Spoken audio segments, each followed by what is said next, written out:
What's up, and welcome back to the Feeling Blue podcast, your favorite New York Giants podcast, hosted by your guys, CP and Aaron.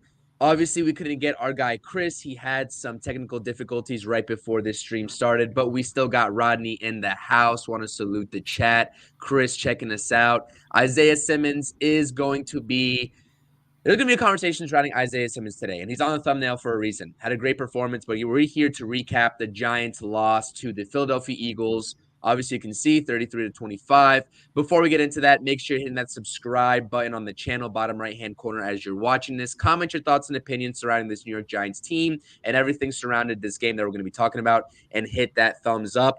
Fellas, what's up? How are you doing? Rodney, nice to see you. How's it How's it going? going, buddy? Wish it was, wish it was better, but what can you say? That it was a disappointing loss, but you know what? Honestly have to say this.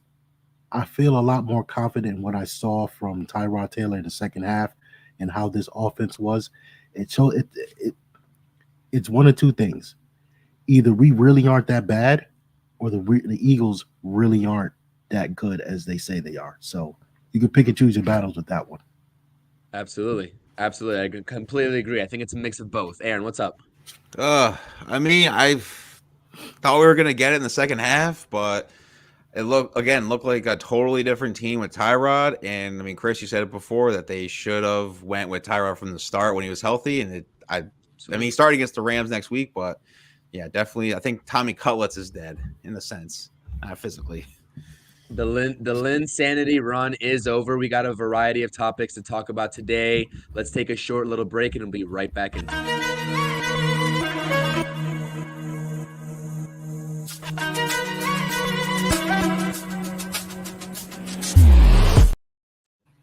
All right, we got Tyrod Taylor taking over midway through the game against the Philadelphia Eagles for Tommy DeVito. This was, I guess, a little bit of a shock to me. When I saw Tyrod Taylor out there, my first thought went, is Tommy DeVito hurt, right? He had a abysmal first half. He was coming off of a pretty much an abysmal game where he got injured against the New Orleans Saints in New Orleans. And I thought, what's wrong with Tommy DeVito? But it was a simple coaching change, or a simple change from the coach and Brian Daboll pulling the plug on Mr. Tommy Cutlets, like you said, Aaron. How did you guys react? Because honestly, I've been saying it on my Twitter account. I've been saying it to you all in the past Feeling Blue podcast episodes when we've been going live.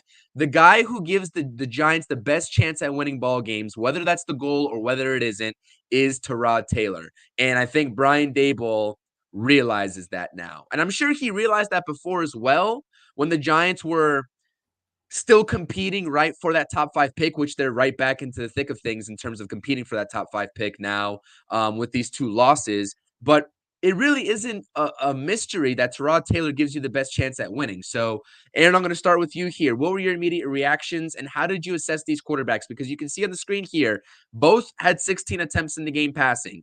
One threw for 133 yards, another threw for 55 yards. It's insane. It's I mean, insane, and the performances were night and day. Tyrod Taylor kept the Giants in this ball game. What do you think?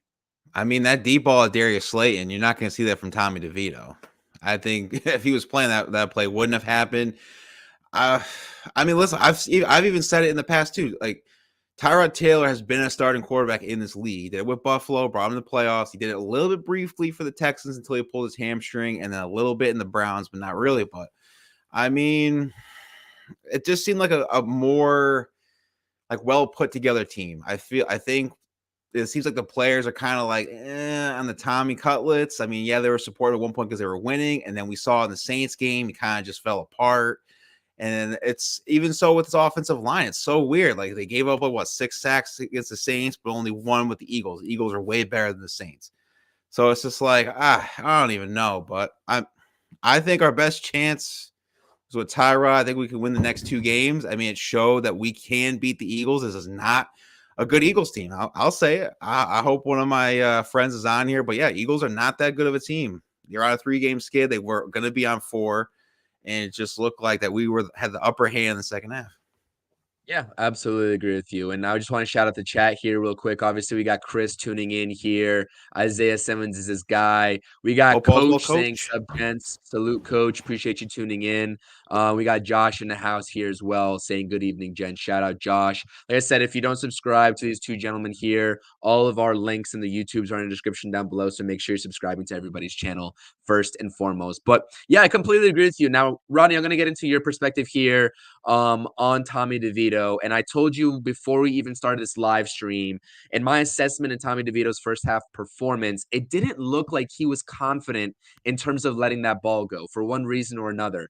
And when he had those open lanes to go ahead and run the ball up the gut, it just seemed like he was very hesitant in doing so. There was a couple of pretty much wide open passes that I saw that he had a perfect opportunity to go ahead and complete. And it's for some reason, there just seemed to be an inkling of doubt. And like you said, Aaron, this team did get behind Tommy DeVito. And I'm sure they were still behind Tommy DeVito even when he got pulled at halftime. But it just like the confidence that was wavering was the biggest telltale sign and the biggest red flag to me in that first half in terms of not hitting your reads that he was hitting the previous weeks before that Saints game and also not taking the running lanes when they were presented, right? So like I said, we got Fat Boy Fadeaway, my boy Darren from the Fat Boy Fadeaway Sports Podcast in the house as well. Shout out Darren, appreciate you tuning in. That's a great podcast on all sports over there. Make sure you're checking them out. And Chris says Eagles fans are like school on Saturday, no class. Absolutely agree with you. That's definitely a fact. So, Rodney, what'd you see with DeVito?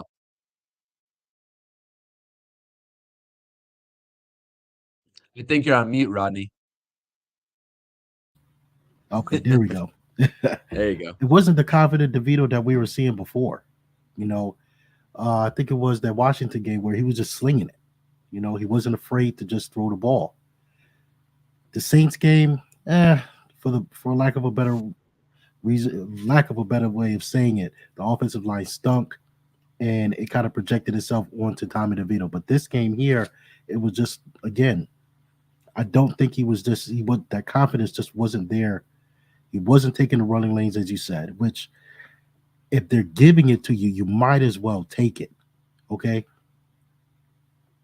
4 or 5 yard slide, live to see another day. So I I, I think putting in Tyrod Taylor, they should have did that in the Saints game. I understand the reason why he's coming off of an injury, and maybe they wanted to see how he would, turn out as far as being ready. But I didn't see any downside in it. If you didn't want to you don't want him to get hurt. Okay, so be it. It is what it is. But this game here, you should have started him. They should have started Tyrod Taylor immediately. You saw we've all seen what DeVito can do. We all see he's limited as a quarterback. He needs to develop more. Whether he's a backup for the rest of his career, who knows? But he needs to develop. Tyrod Taylor is a veteran. He knows how to play the game. He knows what to look for. He sees the things that DeVito isn't seeing right now. I didn't see any downside in starting Tyrod Taylor, and maybe, just maybe, the results may have been different, but he just needs to develop more. As far as I'm concerned, it's a good story, and Yeah. probably one of the best things that we had this season outside of you know everything else bad that has happened. So, I mean, it's a good story, but the kid needs to develop first and foremost. He needs to Yeah. develop. Yeah, absolutely. And like I said, undrafted rookie quarterback. The storyline was there. The Italian heritage is there, right? Growing up in the New Jersey area, the family and their hype surrounding their son was there, right? And like you said, he just needs to develop into that quarterback that we saw for that stretch of period because when he was playing Washington, right? Like, I saw him make all the right reads, and why I always say that Tyrod Taylor's always gonna win you a ball game because he just has that pocket presence, and he has the ability to move around that pocket very comfortably and know when to escape it. when Tommy DeVito was playing his best ball, and we're saying this like he's been starting all season. He's like, the franchise quarterback, right? I mean, this guy's an undrafted rookie, and we're assessing him like he should be something more than an undrafted rookie. But at this point, like, it's 9-day difference. So I'm sure Brian Daboll saw the same thing and decided to pull the plug on that immediately. Now, we got 2 more games left in the season against the Rams, which I also agree with you. I think, we should win that game. I know the Rams are probably, they're definitely playoff contenders. They're probably going to make the playoffs at this rate, at this juncture. But I think that's a winnable ball game, to be honest with you, if we have Tyrod Taylor under center. That Saints game, same thing. If we have Tyrod Taylor under center, I think things go a different way. And we were still in playoff contention when the Saints game happened. So, like I said, it's just something where it's a tale of two tapes here. We had that little insanity run for 3 games with Tommy DeVito. There was an obvious change that was needed, and that the coach made a decision. So, you're out of the playoffs. Josh says DeVito signed for next year. Tyrod is out after next year. Why not just run it with Tommy? He's countering that point. You develop him now.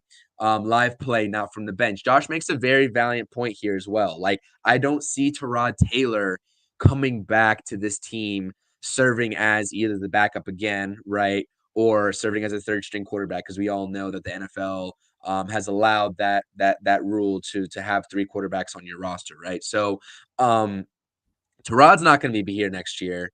Aaron, I'll let you take this one and answer this question because Josh makes a great point here. Why not just stick with Tommy the rest of the way, given now that we are out of the playoffs officially? Well, first, hopefully, Darren from Fatboy Fadeaway Sports is on here because I said yesterday on their live stream that Tyrod should go over to Black Air Force One Antonio Pierce's squad for the Raiders to go start for him.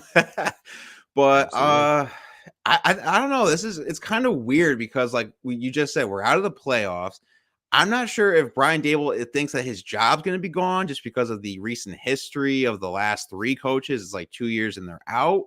I don't know if he's trying to make it like, oh, look, it's Mike Kafka's fault. Like we're not producing points. Like I'm not sure why they cut DeVito out in the Eagles game, and they're just not going to keep playing the rest of the season.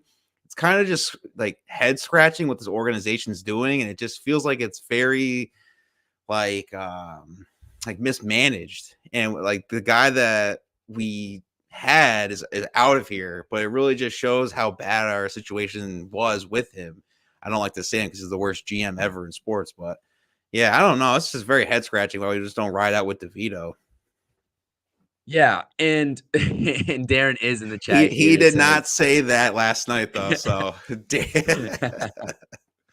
yeah, absolutely. You know what it signifies to me, and I'm going to take a little bit of a wild guess here because Brian Daboll loves to keep the cards in his pocket and not reveal it to the media. And we'll talk about the coaching here because a lot of people are after Brian Daboll's neck for one reason or another. Within this fan base on Twitter, etc. I'm sure you all have been seeing that discourse. But I think this signifies to me that Brian Daboll might have never wanted Tommy DeVito to go in there.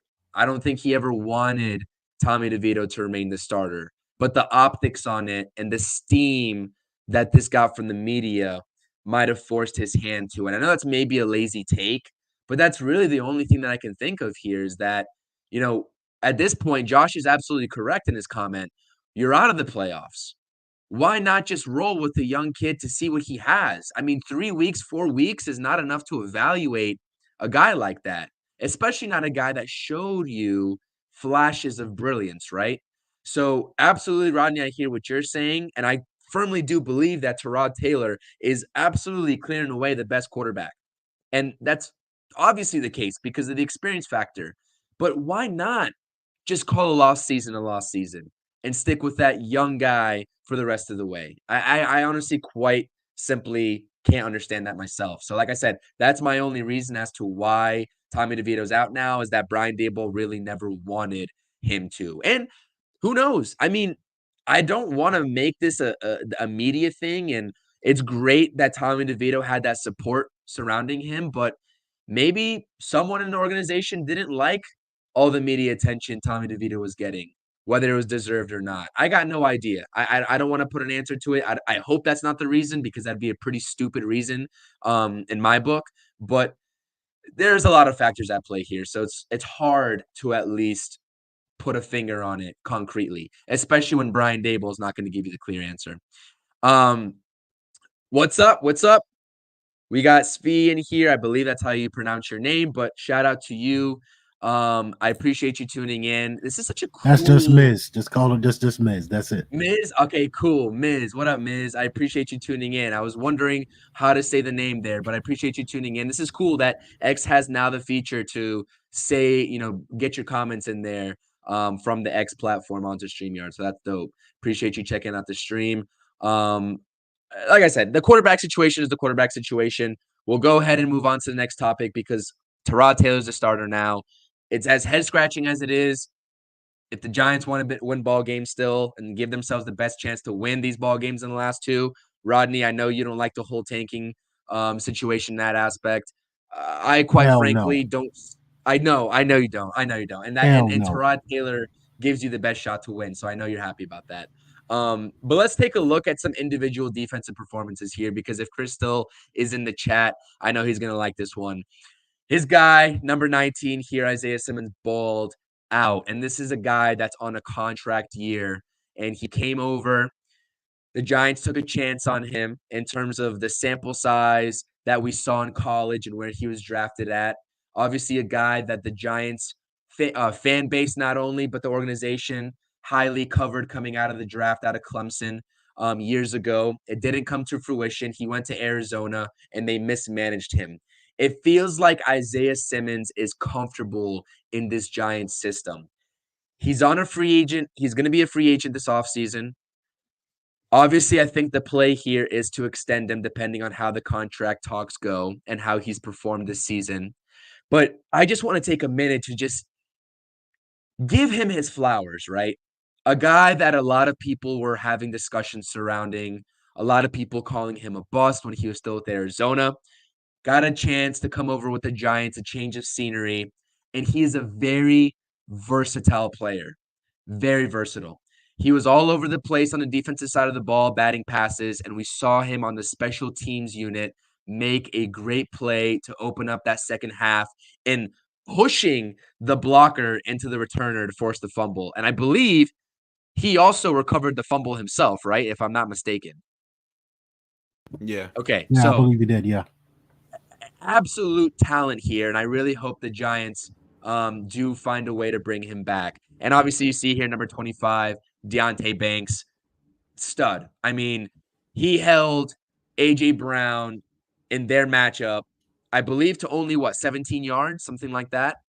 He Yeah, was and then I think absolutely he got phenomenal. hurt, and then of course AJ Brown went off when Deontay Banks Yeah, was off after of that. him. Well, right, exactly. But I think during their matchups, I believe that's what it was. Um, We got Tudo in the house here as well, shouting out his Yeah. guys here, Hit Squad, Coach Ed and Rodney. But yeah, no, like I said, Isaiah Simmons and Deontay Banks absolutely balled out.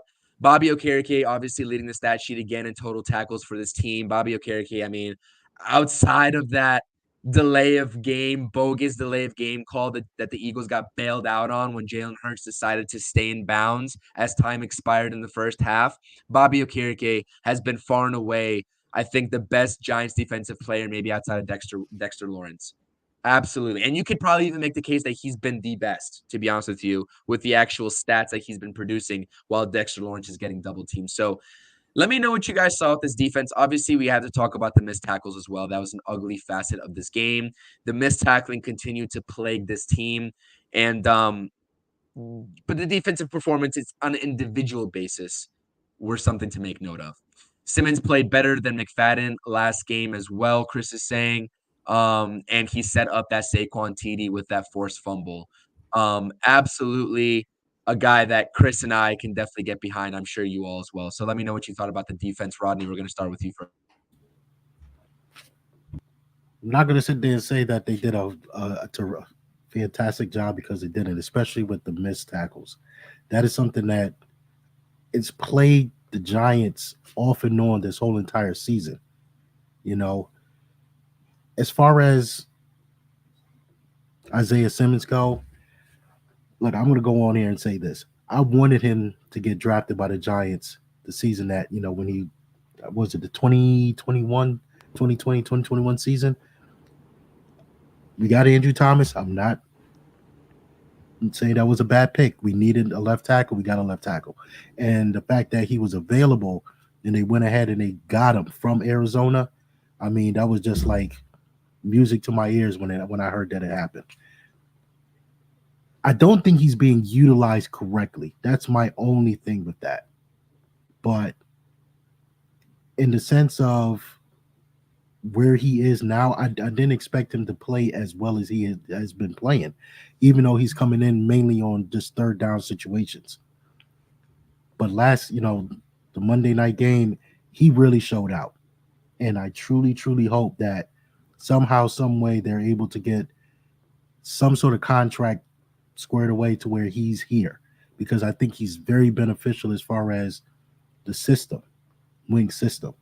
Now, the caveat with that is whether or not Wink is still here and how that's going to play in to this kid's development. You already have him in a system, and he's pretty much kind of tailored to this system where he could be that hybrid back safety and even rush the passer on, you know, the plays that you need him to do so. So it's going to be quite interesting in the offseason to see exactly what happens. I know we're going to talk about Dable and the coaching staff later on, but as far as individual, Deontay Banks is still going to show up. I think he's a beast back there. That's what we were looking for as far as a number one cornerback, shutdown corner. I'm hoping that he's doing all right. Hopefully he'll be able to play in the Rams game, but I'm liking everything that I've seen from him so far this entire season, and I think it's only going to get better. No, hands down, it's going to get better. Okay. Now I'll say this: I wanted him. I'm not saying it like that, but I wanted this team to be able to get him last season, based off of the game that he had when we had against Indianapolis, and he was like the only one that came to show up to the game. He was pretty much the only one. I mean, he was sideline to sideline. He gave that hard hit to Jones before, I guess, on the scoring touchdown last season. And what he's done for this team now, that's the middle linebacker that we need. We need that middle linebacker that can hit those running lanes, get to those running lanes. I mean, he's a terrific captain as far as getting the team in position to, make the play. Him and McFadden are a good duo. I'm not saying McFadden is the best, but they're a good duo. They play very well together. So, I mean, all in all, like I said, it wasn't the best, but as far as individual performances, I got to get hands down. Definitely Deontay Banks and definitely Simmons showed out. Absolutely. Absolutely agree with you. And like Chris is saying here, Wink should be using or could deploy a three linebacker system, because I really think Bobby O is that pure linebacker, but you do have very good versatility in terms of utilizing Simmons and McFadden, whether it's in that linebacking core or on special teams. And we'll talk about this comment here in a second, about Dable being potentially worried about his job. That we'll get to here in a second, because I'm not sure what the discourse is surrounding that, but I definitely have my 2 cents on that, so we'll get into that. And, yeah, like I said, that's why to your point, Rodney, that's why I said individual performances, because as a whole, as a unit, it was pretty ugly, to be honest with you. It was definitely ugly, and that definitely should be noted. So I put individual on here for a reason. But Aaron, tell me what's up with the defense. What'd you see? I just wanted to know what's up with Xavier McKinney. Does he want to be on this team? Does he not want to be on? He has a career high right now in tackles. Like, he's balling out the last 5-6 weeks. Now I'm confident that we need to re-sign him, because I saw Dame Belton with those missed tackles, or sorry, arm tackles, and I'm like, oh geez, we definitely need to keep Xavier if this is the guy that's going to replace him next year. So I mean, shout out to Xavier McKinney. I mean, Isaiah Simmons, oh boy, I think we need to keep Wink Martindale like next year and going forward, because the only way we're going to get this defensive unit even better. Listen, those Raven teams were good, and they didn't have I think theirs was more like linebacker-ish. They didn't really have too many good linebackers. I mean, they had like Patrick Queen and all them drafted, but I think Wink has something going on here. We need to keep them because our defensive pieces really aren't that bad. They're starting to gel a little bit better. Obviously, Deonte Banks was doing good against AJ Brown until he got hurt, and then of course AJ Brown was cooking everyone. But I mean, besides the missed tackles, I felt like certain players are doing good. I mean, Dory Jackson had the pick, but he's not going to be back next year. Obviously, we all know that. I think he even doesn't want to be back. And Bobby Okereke is getting real close to his career high from last year. I think he has 132 tackles. He's definitely the Antonio Pierce, I don't want to say Harry Carson, but like that good middle linebacker that we need to establish this defense to what it was back in the Tom Coughlin era, or dare I say the Bill Belichick, Bill Parcells era. But yeah, I mean, Xavier McKinney is my big X factor in defensive performances. The guy's showing out every week so far, and my question is just like, does he want to come back or not? I'm not sure. And something about Bobby O too, and the Xavier McKinney talks are what they are. The contract extensions looming. You can make an argument on both sides of the fence in terms of keeping him or not, right? But on a team that misses tackles, especially after contact and allowed so many yards after contact, Bobby O is a guy that lays hard hits and is not afraid to be physical at the line. So many times I see Bobby O stop a guy in his tracks, and the Giants just simply need more of that physicality on the defensive side of the ball and just not continue to arm tackle. Like, I just see so much of that, and it aggravates me to no end because that is where games, especially close games, are won or lost on the defensive side of the ball, is how many yards after not only the catch, but after contact that the opposing team is getting. And Bobby O does a great job on that. And this is a funny comment. Tuto saying, CPNY, please suit us up in the Giants jersey and we'll guarantee we never miss any tackles ever. Absolutely. I completely agree with you. We'll guarantee no O-lines or QBs will survive our tackles and won't be able to walk out of the pitch on their own power.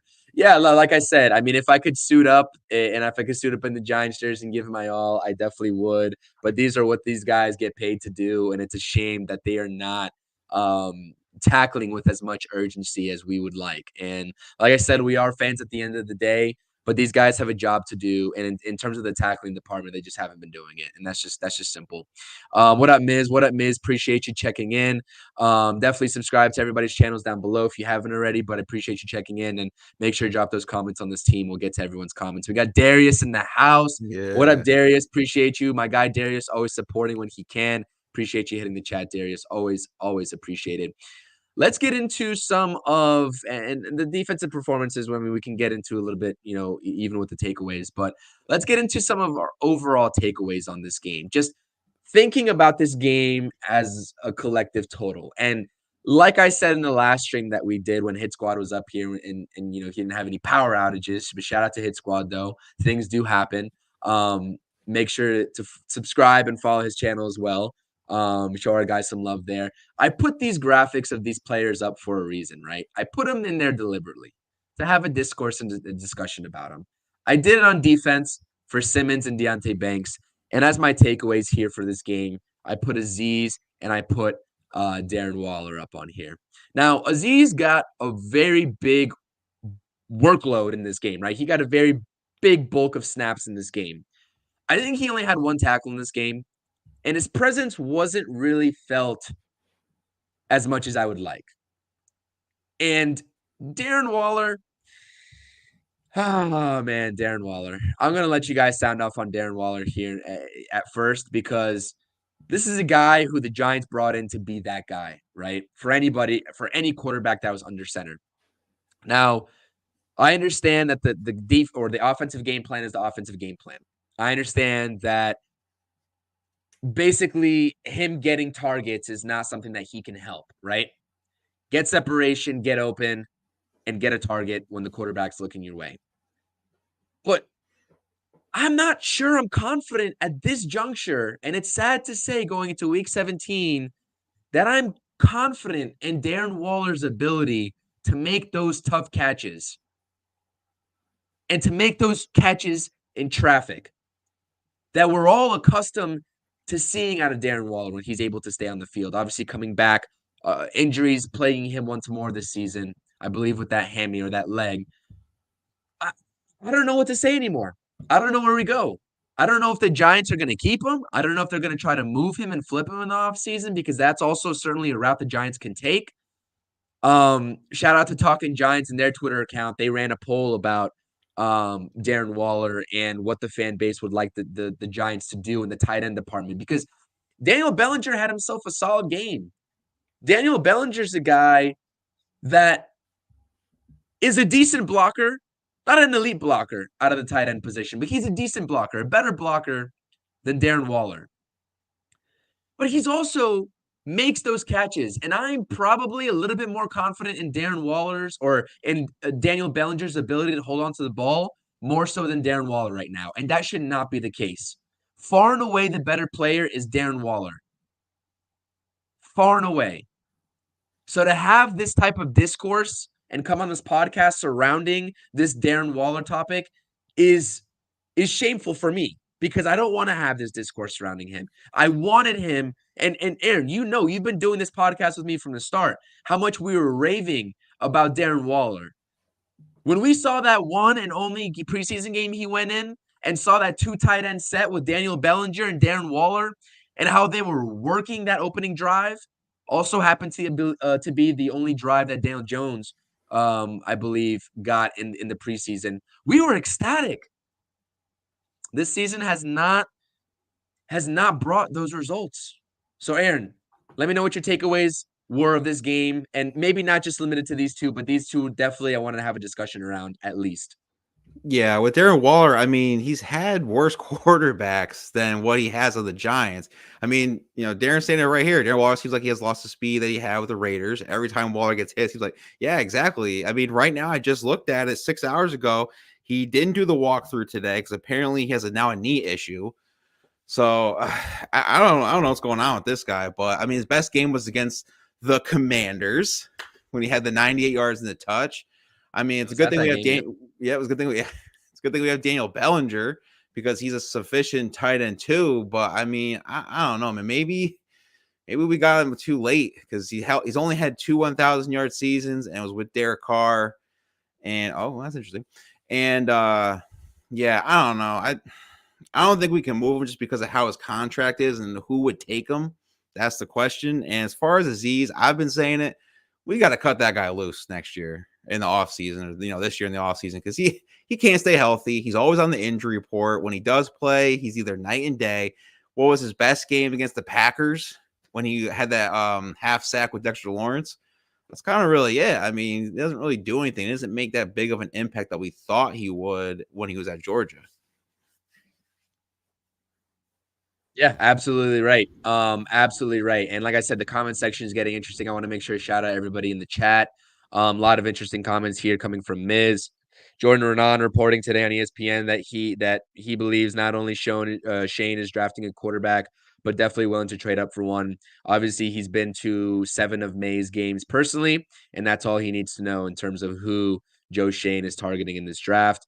Waller was playing well before the injury. I definitely agree with you. He was, but it's just like that injury factor. And that directly relates into Darren's comment here about losing that speed and not being able to get up for what it seems after every hit that he takes, especially if it's a bigger hit. We got a lot of comments here. We got Shane and Dable have a type of QB they like, and May is definitely that QB that they would want. I see a mix of Allen and Herbert in his game. That's very high lefty expectations and sort of comparisons to draw him up to. I like Drake May myself. I'm gonna have to do a lot more research on him because when we were sort of having those discussions weeks ago, I was definitely tuning in to those games and Drake May while he was playing on Saturdays. But I'm gonna have to rewatch because obviously I wasn't in tune. Not as in tune with college football as I'd like to be over the last month or so. So we'll definitely have to go back and we'll be doing a lot of draft coverage and we'll definitely do our research and do our draft coverage and due diligence there as well. So let's see here. I believe Miz is talking about shutting down Darren Waller for the season, right? I believe that's what he's talking about. Yeah, I mean, you might as well at this point. Absolutely. Let's see here. Yeah, Chris, absolutely. The drop on the veto pass was inexcusable. Absolutely. It can't happen. I mean, it cannot happen from your star player, a guy like I said at the beginning of the spiel here, a guy that the Giants brought in to be that dude. When that dude, a guy of that caliber, has been missing on this Giants team for quite some time. Like they brought him in to be that. And this is like they brought in Kenny Galladay to be that dude couple years ago, and we all know how that turned out. Like, I just want the Giants to go after an offensive weapon, whether it's via trade or whether it's via free agency. And I need that player to live up to expectations because I'm getting antsy at this point.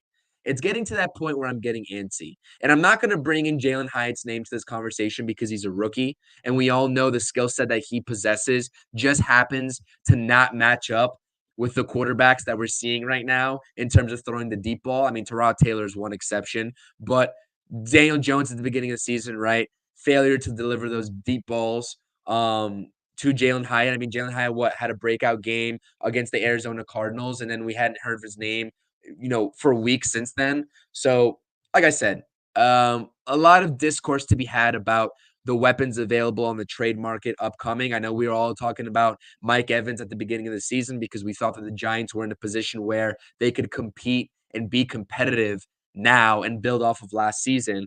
It just doesn't seem like the Giants are anywhere near that level of play right now. So, Rodney, I'm going to let you sound off here. What are your takeaways from this game and about this organization as a whole with 2 weeks left to play in the season? I mean, top as far as well, one with the Eagles game. Again, this could be you can look at it from one of two scenarios. Either we were playing that well in the second half, or the Eagles aren't really that good of a team. And I seen and this isn't an Eagles podcast, of course, but the Eagles have not been playing good football for pretty much the whole entire season. All right. Facts. I'm not taking anything away from them. It's a very good football team, but it's not the same team from last season. We had a very good opportunity to win this game. And if a couple plays went our way, if a couple calls went our way from the refs, then we could be having a different conversation here about, Eagles beating us and we beating the Eagles. I think this team, they have to look at it from the top down. And this can also go into the conversation with about Brian Dable and the coaching staff. They got to take a look at this team from the top down and see where it's one thing where us on Twitter and us on YouTube can say, okay, well, this needs to be fixed and that needs to be fixed. But what are they seeing that we're not seeing? What are they evaluating that we obviously aren't evaluating? The team as a whole, has it gotten better from over the years? Yes. But there's still holes there that from our eyes as fans aren't being addressed. And they haven't been addressed for as long as I've been a fan, you know, going back to, Eli when he was playing, it was always a situation and always will be. And I would always keep bringing it up no matter what. That offensive line, and I don't care who the hell you got back there, it's not going to work. You see every other team and what they can do. Now, it's not to say that that's the end all be all and that's the one glaring need. No, I think they just need to take a look at this team from the top down, evaluate every single position. Every single position. Do we need to upgrade at this position? What type of player do we need to get in here? The culture is there. Okay? The culture is there. And I like what Brian Dable has done as far as getting this team to play together. Now, is it a disappointment from last season to this season? But of course, nobody saw this at all. For us to be able to compete on a high level and compete against these good teams, we have to see consistency, and we haven't really seen consistency at all. Not from the quarterback position, not from the offensive line position. Defense, defense as a whole is improved. So I'm not going to sit there and say that we haven't seen consistency. There's things that need to get fixed. Missed tackles, um, blown coverages at some point. Those things can be fixed with coaching, with those guys playing together consistently, staying healthy, playing consistently. As far as the offense is concerned, it's top down. You have to just take a look at what we have and go from there. With the Darren Waller thing, I was very happy that we did pick him up. I do think that as far as his contract is concerned, I'm not 100% sure, but where his contract is concerned, the bulk of his money was paid this season. So I don't think we have too much going into, to at least 1 or 2 seasons after 2024 and 2025, if we even decide to keep him that long. So I think it's a win-win if we bring him back, maybe it's cost effective and we can, give him the boot, if you want to say, in 2025. But again, I just see that there's so many things that can be done with this team. Look at what Kansas City did. They went to the Super Bowl, they lost against Tom Brady. Why? Because the offensive line was bad. And we saw exactly what a good quarterback looks like behind a very bad offensive line. What did they do? In one offseason, they were able to fix that offensive line. Now, fast forward to this season, the offensive line is not that good, but there's other contributing factors to that. This offensive line has been continuously bad. Okay? Continuously bad. One or two things has to either be looked at: the players that you're bringing in, the development of these players, and the coaching staff. Something needs to be addressed somehow, some way. You're not you're holding on to guys that I don't think really needs to be on this team anymore. Matt Pert doesn't need to Yep. be on this team anymore. Shane Lemieux does not need to be on this team anymore. Mark Lewinsky. Mark Lewinsky doesn't need to be on this team anymore. You have guys that you drafted, third round picks. Josh Azudu, I think he was he was a third round pick. Yeah. Marcus McKethan, I think he was a fourth or fifth round pick. Why aren't these guys developing? Why aren't these? I mean, there's a disconnect somewhere. Okay, Yeah. there's a big disconnect. Go throw somehow, money at some Hank way- Fraley. And the thing is, you just can't throw money at the problem without expecting big results. You threw money at Mark Lewinsky and look at the results. You got to be able to go out there and evaluate the talent, whether it be in free agency or scouting for the upcoming draft. I know they have a better draft scouting department than what they have had. But what are these guys seeing? Because again, you still bring the guys in. Everything we hear about training camp, it was a good training camp. Everything's good. Preseason, everything is good. And as soon as that regular season hits, boom. It's like they hit a brick wall. So Yeah. I couldn't have said it better myself. With Waller, he has a potential out in 2024, 7.8 in dead cap, but it looks like he's signed with us till 2027 with however that contract is. Who has the out? Is it a player option or is it a club option? It just says potential out 2-year 23.7. Oh, I see. Okay, you're looking on Spotrac. Yeah, I gotta check the parameters surrounding that. Anyways, I think he's gonna be under control. I think they're gonna trade him if anything. I got to see the parameters surrounding that though. Yeah, go ahead. Do you want to say something about Darren Waller? No. I was just something else, but you're good. Okay. Well, I'll let you say that. I just want to run through some comments here. We got Stevie Mack in the chat. Shout out Stevie. The seams are starting to rip apart for the Eagles, which is absolutely wonderful. Completely agree with you. Let's see right here. Yep, right here. And I hate to say this right now because it's not the era I grew up in, but absolutely or how he played. But losing is winning right now. And I know, Rodney, you have your opinions about that. But honestly, I'm kind of with Miz right now in the last 2 weeks. Like, losing might be winning right now, but it's not part of Giants culture. And I mean, you can't argue in the past decade. I mean, it might be with the way that this organization's been going, but we'll reserve our judgments on that here in terms of, that after the season. They're saying he's tired of losing. Let's stop the misery and get back to greatness. Would love nothing more than that. And then let's see. Chris put in here a comment here. He put the wrong emoji, which I appreciate. The heart emoji's on fire, Chris. But anyways, the edge free agent class is absolutely fire. I had that Yes. propped up on here. Danielle Hunter. You got Zadarius Smith. You got Yannick. I know he's on the IR, but he's going to be coming back into free agency. Chase Young, Leonard Floyd, Patrick Josh Queen. Allen from Jacksonville, Derek Barnett, or Brandon Graham, um, Old. Brian Burns, Oof. Dante Fowler, Bud Dupree. I think his time's a little bit past him, but Bud Yeah, he's Dupree's done. on there. Dude, a lot of guys, man. A lot of guys Great. Good that are linebackers too. on. Yeah, a lot of linebackers too. Yeah, I mean, I completely agree with you. That's going to be interesting to see how the Giants play free agency. Well, Let's see here. we We have got 36.7 mil in cap, but if we cut Darius Slayton, Glowinski, Aaron Robinson, which I haven't seen like 2 years, Boogie Basham and Gary Brightwell, we'll bump that up to 52 mil.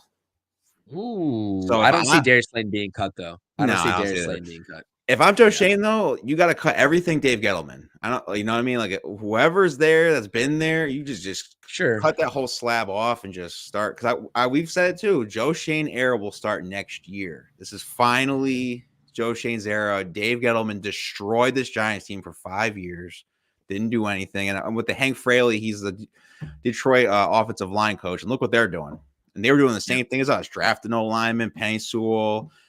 They got Taylor Decker and people like that, and they're dominating right now.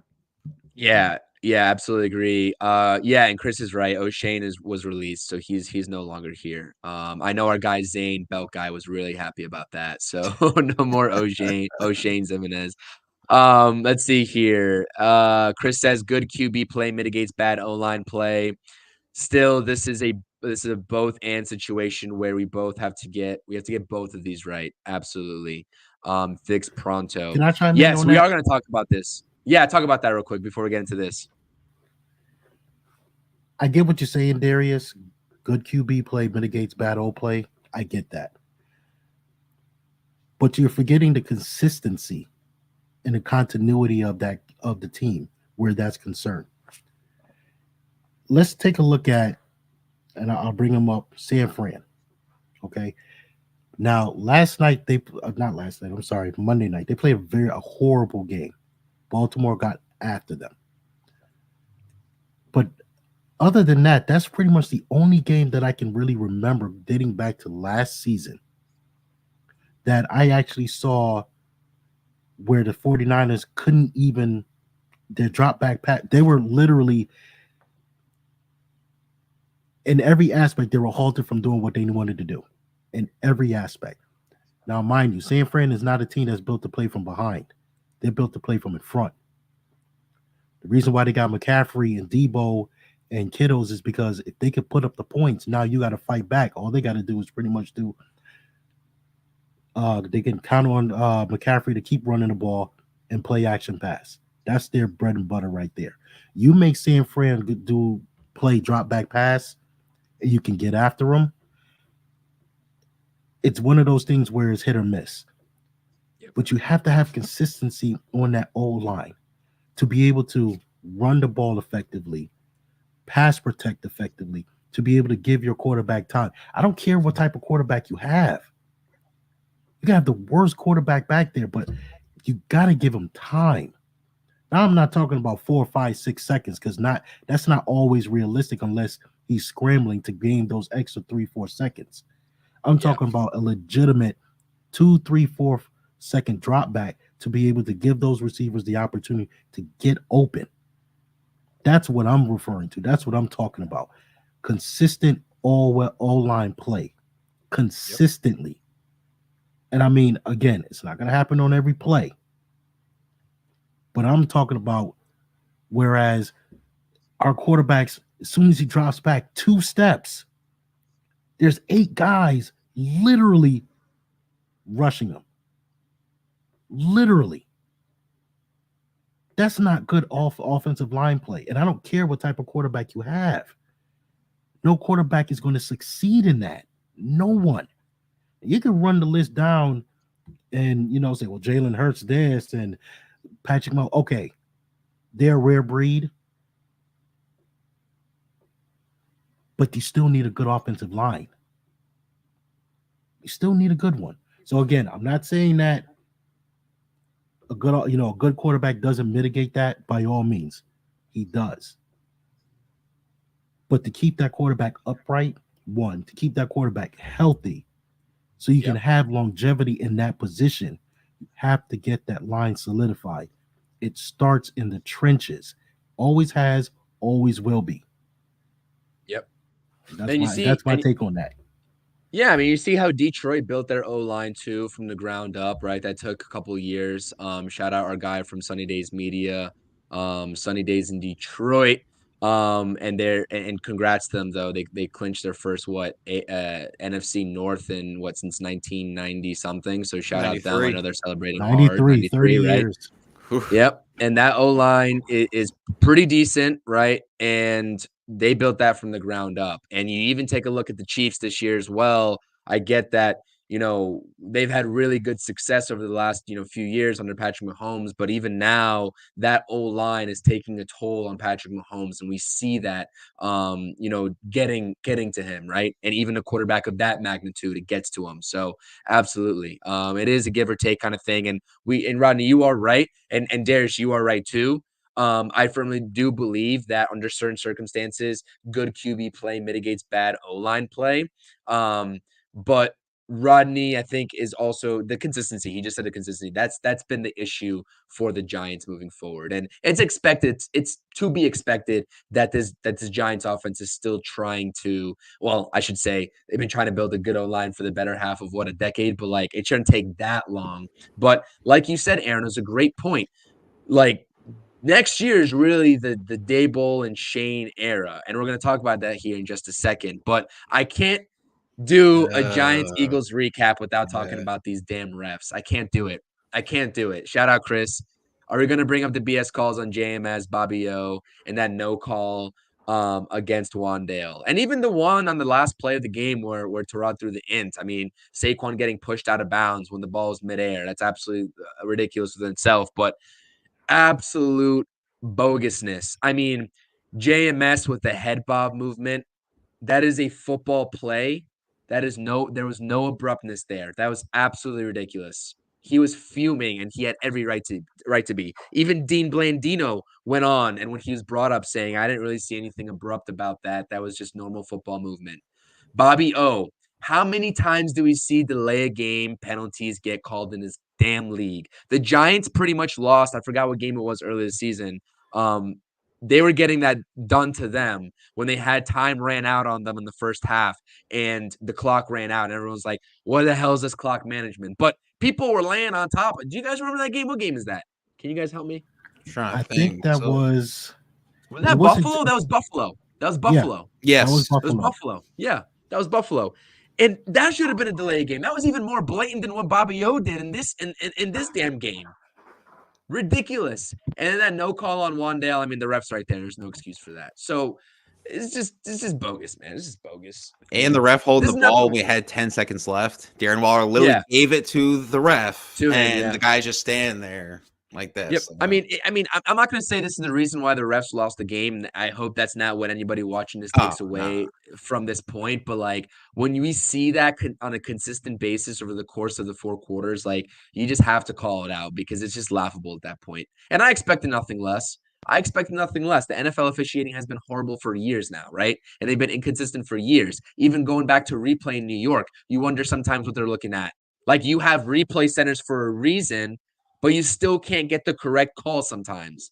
It's beyond me, and it needs to change. And I don't foresee it changing anytime soon. We got NYG31 in the house. What up, guys? Appreciate you tuning into the stream. What's up to you? Shout out to you. Stevie's saying the refs have been absolutely awful this year. They're getting worse year by year at this point. Yep, Stevie, you're absolutely right. A lot of You're absolutely right. Tim Donaghy's in the NFL with betting legal. Absolutely. So let's move on to our last topic of tonight and talking about Brian Daboll and this coaching staff. And I put in the special teams coach Thomas McGahee because it just seems like this special teams unit has been awful for so long already. And you saw it at the beginning of the game. Giants go 3-and-out, just as we all suspected to start the game. And what happens? I mean, the Eagles, quite literally, outside of Jamie Gillian playing hurt, like Jamie Gillian has had a good season this season, right? He's got a solid season, and he's playing hurt, and he's booting 30-yard punts down the field. And so he punted. His very first punt of the game was to midfield, and whoever that Eagles returner is pretty shifty. I'll give him that. But the Eagles on their very first drive get set up within the 15-yard line. Absolutely unacceptable. Missed assignments. Dane Belton taking a horrible route on one of those attempted tackles on that very play that I'm talking about. It's just absolute horrible play on multifacets of this team. Special teams, O-line, and you can argue outside of the success that maybe Dexter Lawrence has had on the D-line, there hasn't been consistency on the D-line, wide receivers. I mean, all around, there's a lot to question about this coaching staff, which all gets brought back at the end of the day to Brian Daboll and Joe Schoen in this regime, because they have direct control on who stays and who goes within the lower level coaching staff.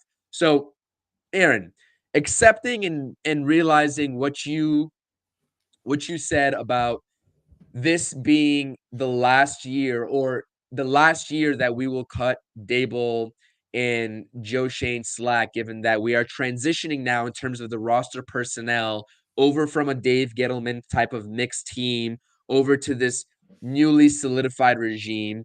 Obviously, they took a step back. They overachieved last season. Let's just call a spade a spade. They overachieved last season for what the roster entailed and how it was constructed. I mean, we had Richie James, for crying out loud. Now, Richie James was solid. He was solid, but he was probably one of our better receivers outside of maybe Isaiah Hodgins last season. Yeah. And that's pretty sad. Scary. So they overachieved. They took advantage of a team that had Swiss cheese defense in Minnesota to win a playoff game. And Daniel Jones played absolutely out of his mind last season, right? With the help of said play callers, whether it's Kafka or Daboll. But when you look at these tiers of coaches, talk about Andre Patterson on the defensive line, Mike Grove for the wide receivers, Thomas McGahee for special teams. The list goes on and on and on, right? I mean, Bobby Johnson for the O-line, can't forget him. Where are we at? Are we going to see a fluttering of movements? Because it feels like to me that there should have already been some firings with Brian Daboll taking some heat. Maybe that might be a little bit of a coward way to go about it and sort of deflect that attention in terms of, taking that off of Brian Daboll and just firing someone within the season. But it gets to a point where enough's enough, right? It gets to a point where enough's enough. But on the flip side of that, you have Bobby Johnson, who came over with these guys, with that Buffalo connection. That's something to be said for as well. And everybody wanted him out of Buffalo as well. That is a known fact. You talk to most Buffalo fans, they know the name Bobby Johnson, and they shudder at the sight of hearing it. So where do you assess it? What side of the fence? Because there is a fence starting to be developed, and there's people taking both sides of the fence. And I can't fathom in my mind letting a guy like Brian Daboll go. And I think that's already out of the question. I think we all know that he's going to be the coach next season of this team, as he very well should be. But what side of the fence are you taking? Aaron, I'm going to let you start off with this one. Well, first, I definitely agree with Chris right here. Bobby Johnson isn't fired, we riot. Absolutely. I mean, one of the guys that was with Bobby Johnson, John Feliciano, is having one of his best years. And he's not playing center for the Niners. He's playing guard. Yep. I mean, Thomas McGahee, yes, he survived all this time. Whether it's been Pat Shurmur, Joe Judge, this and that. Maybe, I mean, he needs to go, but maybe we get like a Terry Robisky. Maybe bring him in the specials. He's definitely an aggressive special teams coach, and he definitely doesn't take any doesn't take any shit from anybody. You can watch any Hard Knocks when he was with the Falcons. He does not take it, especially, I don't care. He doesn't care if you're a first round pick, second round pick, third round pick. He does not care as long as you need to get the job done. I think we need to get him. Al Grove, I'll give him another year because he really wasn't bad. I think he was with Indianapolis before he came to us. I would keep him. But again, like we just said Micro? earlier, I think you mean micro. I think it's yeah, micro, sorry, I'm right? thinking Yeah. of the other grow. I think like I said, we should go get after the Detroit offensive line coach, or again, the former Patriots offensive line coach, because something needs to give. And I think I've seen a lot of Giants Twitter. They're always saying like, yes, you can draft all these guys, but if you don't have the coach to mold them or get the consistency, it doesn't mean anything. So I definitely agree with that. Do you think Steve Belichick could be a special teams coach as well? I mean, we all know Bill Belichick's out of here. Who doesn't like to see that smile? No, I can't. But yeah, no, there has to be some shakeups. I said, I think it was 2 episodes ago, that Ken Dorsey in some fashion is coming to the Giants. I don't know what he's doing. He could be the quarterback coach, could be the new offensive coordinator. I don't know. He is definitely coming. He's a Brian Dable guy, and he loves him. But he's somehow, some way, he's coming. Go ahead, Rodney. Let me sound off on this coaching staff. Where should I start? Everywhere. Mike Kafka. I'll start here. Mike Kafka. I'm not advocating for him to go, but I think somehow, some way, the play calling from last season to this season. Ugh. Oh wow, we really do have. He's smoking on that Giants pack. Here. Get out Rose of here. Gold 30 in the house. Rose Gold 30. Mike Kafka, I don't know. It just, maybe Brian Dable needs to take over play calling somehow, some way. I'm not entirely sure with that, because the play calling has been off this season. For some reason, it's been off. I mean, you're calling run plays when damn near every team knows that you get down to 3rd and 1, 4th and 1. Who are you giving the ball to? You're going to give it to Saquon Barkley. No, there's nothing special about that. There's nothing special about it. Everybody knows that. What are you going to do? Oh, wow. Everybody knows that you're going to give it to Saquon Barkley 3rd and 1, 4th and 1. Everybody knows that. You're not surprising anybody with that. If he doesn't get better in play calling, or he leaves for a head coaching job, or whatever the case may be, it is what it is. But as far as I'm concerned, get rid of Bobby Johnson, get rid of McGahee, and at this point, go out there and find someone who is seasoned and knows what they're doing where these position coaches are concerned. Why is it that Tyree Phillips went to the Eagles for what? I don't know, like a week or two, something or the other, and his play got better. Not saying he's the best right tackle, but it got a little bit better. And he was literally talking about how the coaching is significantly different than what's going on here in under the Giants. Significantly different. You got to get back to fundamentals here, gentlemen. Got to get back to fundamentals. Coaching. Get someone in here who knows what the hell they're doing, and get these guys coached up the way it's supposed to be. Special teams, come on now. I mean, this is year after year of people I'm seeing on Twitter and even YouTube complaining about special teams. God, shit, they were complaining when Joe Judge was here, and he was a special teams coordinator, and it stunk. Yeah, that's bad. That's bad. Okay, so get some. I think they really need to just, like I said, from the top down, take a step back and really analyze this team and figure out what direction we're headed. Who can we bring in here to get us into, help us get to that, help us in that direction. That's what needs to get done. So, yep. Johnson, gone. McGahee, gone. I don't know too much about Ken Dorsey, to be perfectly honest with you. If he was able to get Josh Allen to play the way Josh Allen has been playing, then I would say yes. Bring him in, QB coach, get to work on Daniel Jones. Help this kid out. Or better yet, help out Tommy DeVito and whatever quarterback we draft at this point.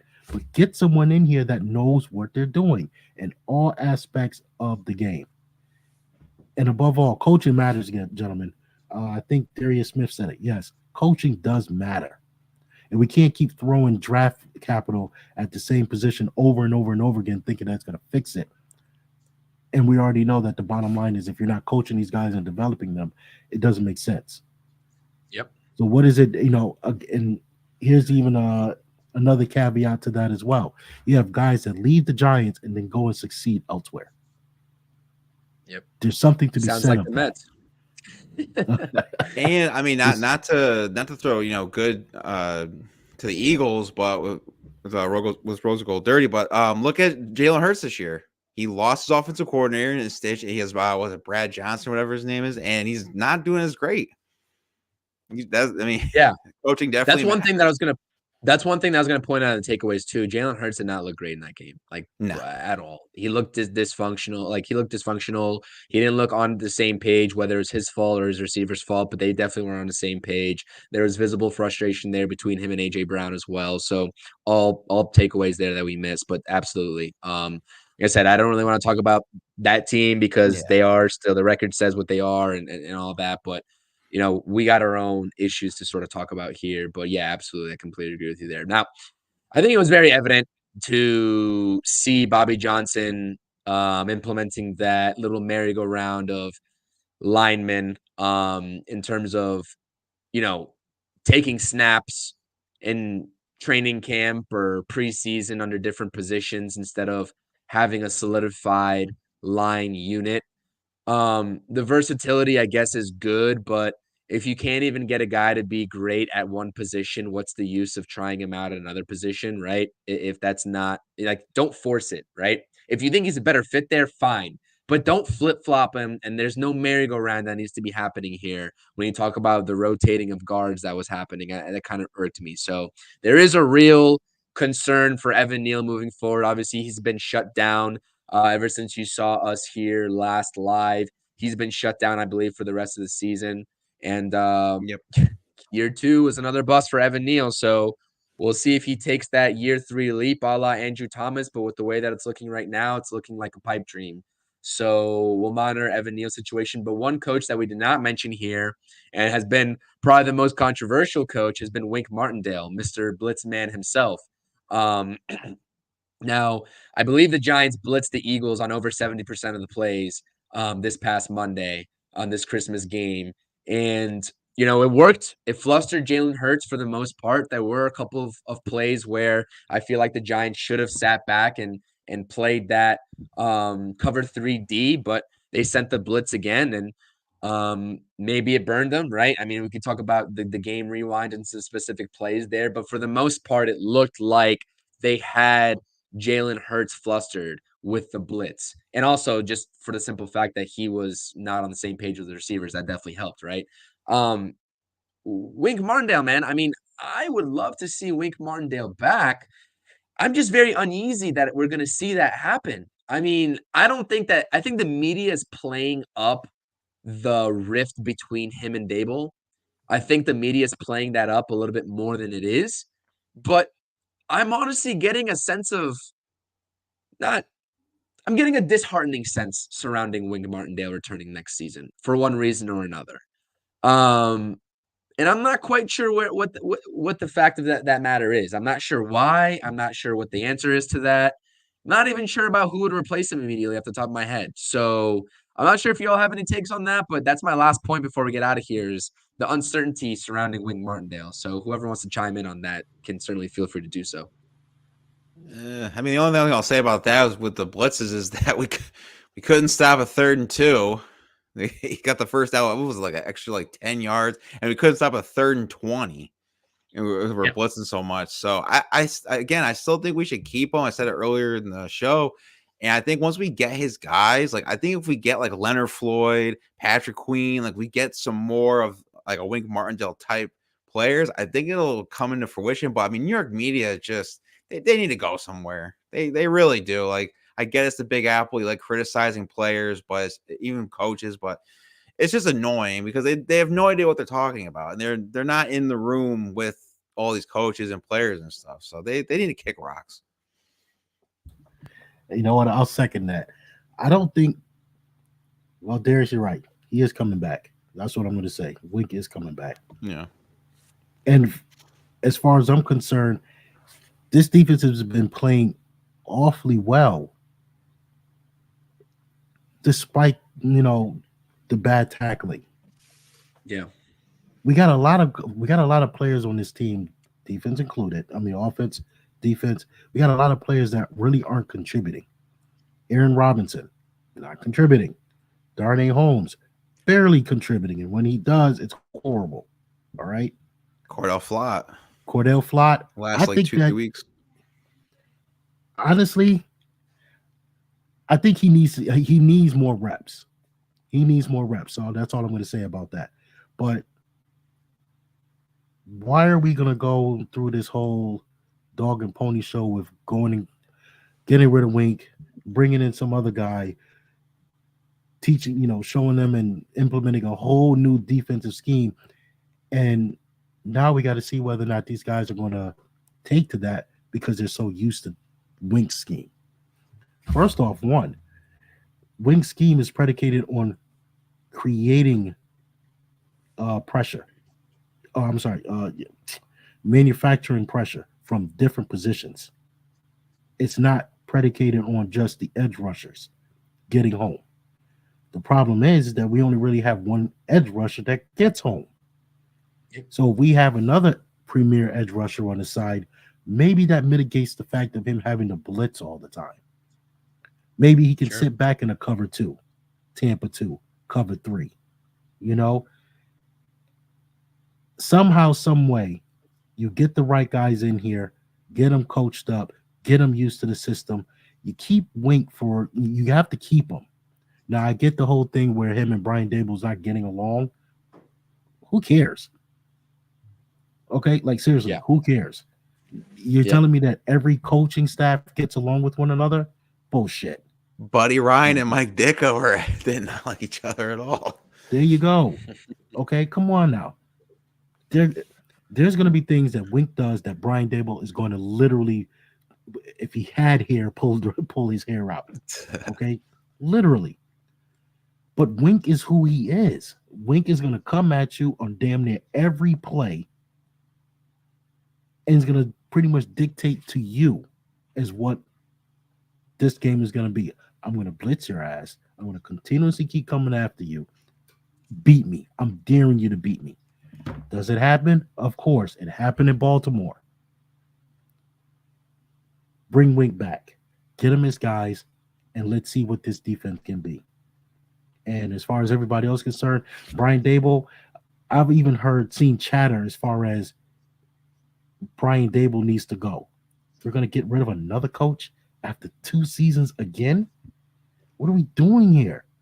Again, keyword, consistency. Consistency. It's not helping anything. You got rid of 2 coaches. Look what happened with Daniel Jones. Now, I'm not saying some of it is not his fault, but come on now. You got a rotating carousel of coaches coming in and out. Does not help the cohesiveness of a team at all. So let these guys do exactly what they're supposed to do. And you're right, Aaron. This is actually where we can actually start grading Dable and Shane at this point, because now you're fully getting your guys in. Let's see what you can implement at this point. This is your draft now. A lot of those guys, Dable's guy, Gettleman's guys are being weeded out. So it's becoming your team, not someone else's team, not half. This is becoming your team. Let's see what you can do. Yeah. And Darius is saying we got our safeties, we got our linebackers for the most part. We just got to solidify the trenches, and then we're good. I believe the makeup of this defense has certainly come a long way, and the core foundational pieces of this defense certainly plays well for adding on to it and solidifying that unit. I'm not sure if this is true or not, but someone said that Wink Martindale, I'm not sure if you all can confirm this or not, Did Wink Martindale say that the defense needs to play extra well because the offense isn't going to help you out? Is that what Pretty he much. said? Yeah. And he's not wrong. I He's think not wrong at all, but that's hilarious. yeah, like I think it was the Packers game. Defense was like showing up, but the offense wasn't. It was, or maybe it wasn't the Packers. I don't remember, but it was definitely one of those. But I mean, people forget too. Bill Sheridan was a defensive coordinator for us. You want a guy like Bill Sheridan next year? No, I certainly don't. Man. I don't want a guy like that. No, but everyone's right. Darius is right. Chris is right. I mean, we need another edge rusher. We're gonna need another pass rusher.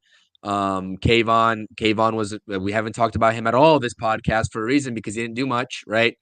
He's got 12 and a half, 13 sacks on the season. He's had a great season, I'll say. But there are games. This has been a Kayvon talking point for a while now. There are games where his production and his performance is one to where you're not going to talk about him because he's just going to be a non-factor. And then he'll light it up a couple games later. So that is something to be said. And outside of Kayvon, because I completely forgot, we had 2 first-round picks in that draft. I was like, who's the last edge rusher the Giants took in the first round anyways? And it's Jason Pierre-Paul in 2010. So, yeah, though, like I said, position group, you can either, go through and address in the draft. A couple guys out there we'll be looking at in terms of draft talk after the season's done. But the edge rush class in the free agent market is definitely one that plays as well. So that's all I have. Rodney and Aaron, I appreciate it. Everyone in the chat, thank you so much for watching. Make sure you all are hitting that subscribe button to everyone's channels down in the description. Even Chris from Hit Squad, make sure you subscribe to his channel if you haven't already, and hit that thumbs up on the stream. Whichever stream you're watching, hit that thumbs up. I definitely appreciate it. Follow the guys up on this panel. The Feeling Blue podcast is certainly something that's been really fun to do with you all and with Chris from Hit Squad as well. Rodney, last words, and Aaron, last words before we get out of here. Oh boy, well, it's been a hell of a season. Some more lows than highs. Shout out to Lynn Sanity. No, I'm sorry, DeVito Sanity for those 3-4 games that we had it. But other than that, we're Giants fans. Okay, we're gonna have our ups and downs. Let's pray and hope that at some point we'll be able to smile after every single game. So, Big Blue always. Absolutely. Yep. And shout out to Saquon Barkley. This is the second nice post I'm going to say about him. He actually passed Brandon Jacobs for 4th all time in rushing yards. So shout out that. I don't think he passed Tiki Barber yet in the receiving, but he definitely passed Brandon. Also too, follow all of our accounts on, subscribe on YouTube. All that, we have great content for everybody. Appreciate everybody in the chat. Have a great new year, and yeah, go Giants. Absolutely. Let's go Giants. I appreciate you all tuning in to another episode of the Feeling Blue podcast. Thank you, Rodney. Thank you, Aaron, so much. I appreciate it. Until next time. Peace.